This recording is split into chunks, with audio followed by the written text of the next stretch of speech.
Iya, saya sendiri membaca postingan dari di media sosial akun Nikita ya, atas nama yang menulis itu abangnya gitu ya. Kalau ditanyakan saya bahwa Nikita mendapatkan intimidasi, menurut saya di dalam lapas itu pejabat lapas itu tidak mungkin melakukan intimidasi, kan bisa diproses kan, bisa kita laporkan, bisa dilaporkan pihak keluarga. Yang kedua, kalau dikaitkan dengan memposting, Mbak Niki memposting di akunnya, memposting terkait jaksa Pak Febri Jampitsus ya, yang lagi ramai.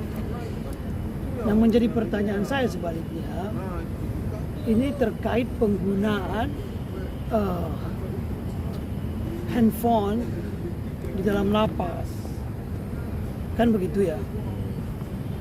Nah, yang menjadi pertanyaan mendasar saya itu sebenarnya, apakah yang mengelola akun media sosial Instagram maupun yang lain-lain itu adalah stafnya, adminnya, atau Mbak Niki sendiri yang mempostingnya? Kan ini kan menjadi dipertanyakan.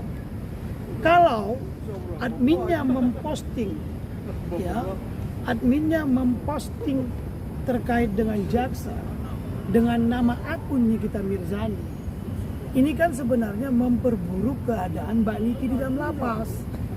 Seharusnya itu bisa dijaga dong. Ya, satu, larangan di lapas itu tidak boleh menggunakan handphone. Yang kedua, adminnya juga karena mengelola itu harus menjaga. Begitu Bang, menurut saya. Tapi kan memang kasus ini lagi ramai, sensitif, Bang. Apakah ada gak sih letak kesalahan dari seorang Niki untuk menyuarakan soal Jampitsus ini? Ada kesalahan gak dari seorang Niki? Apakah hak seorang untuk berkomentar atau bagaimana? Iya, hak seseorang ini, setiap warga negara itu dibatasi.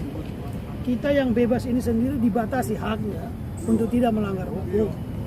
Nah, orang yang di lapas itu, hak bersuara itu dibatasi dengan pembatasan penggunaan handphone, alat komunikasi. Di situ masalahnya. Jadi kalau akun itu yang memposting, pertanyaan Kanwil itu, apakah Niki punya handphone? Apa pertanyaan kita itu, apakah Mbak Niki itu megang handphone di dalam, atau adminnya yang memposting itu? Kalau adminnya yang memposting, seharusnya ditegur adminnya. Itu mungkin saya. Bang, ini Niki berasumsi kalau ini perintah dari istana. Mungkin nggak Bang? Iya. Saya rasa setiap perintah itu ada dasar hukumnya. Saya harus merujuk ke sana. Ya. Perintah istana ini dari perintah istana presiden atau apa itu hanya untuk mengusik Niki. Kalau Niki itu tidak melanggar hukum, tidak mungkin diperintah. Sebesar apa sih perkara ini? Kira-kira begitu ya, dalam perspektif bernegara, sehingga istana negara turun, kan begitu. Apakah beliau juga ada menyinggung orang-orang atau merendahkan orang-orang yang berkaitan di istana? Kan ini juga menjadi masalah, kan bisa saja yang kemarin mungkin dibantu tiba-tiba karena mengata-ngatain atau apa, akun itu mengata-ngatain, akhirnya diperiksa, kan bisa jadi kan. Soalnya narasi yang pertama disebutkan karena posting Febri, jaksa Jampitsus, ex Jampitsus. Yang sekarang itu berkaitan dengan perintah istana. Ini kan sebenarnya dua argumentasi atau dua narasi yang dibangun yang bertentangan ini. Begitu. Jadi kalau saya sarankan begini ya. Kita ini memang di media sosial ini, saya berkomitmen terlepas dari kesalahan kita masing-masing untuk menjaga narasi kita agar tidak melukai perasaan. Bisa saja orang dari pangkalan ojek itu atau orang dari pinggir sawah yang kecil terlihat, dia punya kenalan ternyata di istana. Bisa saja kan, yang kita buat sakit hati, bisa saja sehingga dia bicara. Ini kan relasi manusia, kita nggak pernah tahu. Berarti Abang melihat di sini diduga atau mungkin ada kemungkinan juga memang ini adalah salah satu langkah dari orang yang pernah sakit hati atau pernah disakiti sama Niki gitu Bang? Ya, saat ini kan saya menangani perkara yang berkaitan dengan uang 4 miliar kemarin yang yang baru kita selesaikan. Di situ kan tidak ada tipu menipu. Ya, di situ tidak ada perjanjian apapun. Uang itu sudah dikembalikan dengan niat setulus-tulusnya. Karena saya katakan begini waktu itu. Uang itu dikembalikan karena hak mereka sudah kembalikan. Selesai. Tak usah banyak hal-hal lain. Jadi kalau ditanyakan apakah ada kaitannya, saya nggak tahu ya. Saya pribadi kan nggak punya kekuasaan. Tapi kan siapa tahu Bunda Queen ini punya entah siapa-siapa, atau orang di balik-baliknya ini membantu dia, atau orang yang disebut masa Kacung bisa melakukan, kan kata narasinya ini kan Kacung. Masa Kacung bisa melakukan hal-hal yang begitu besar sih? Nggak mungkin lah. Harusnya kita introspeksi diri juga lah, saran saya.